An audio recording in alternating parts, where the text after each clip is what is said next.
சந்நிதியில் கட்டும் கட்டி சபரிமலை காடு தேடி கட்டுமுடி 2 கட்டி காந்தமலை ஜோதி காண சபரிமலை பயணந்தானப்பா சாமி வழி துணையா வந்து சேரப்பா சபரிமலை பயணந்தானப்பா சாமி வழி துணையா வந்து சேரப்பா குருசாமி கால தொட்டு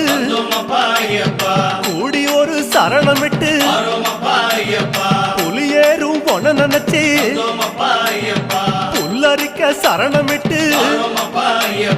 காந்தமலை ஜோதியானவா எங்க காவலாக வந்து சேரப்பா காந்தமலை ஜோதியா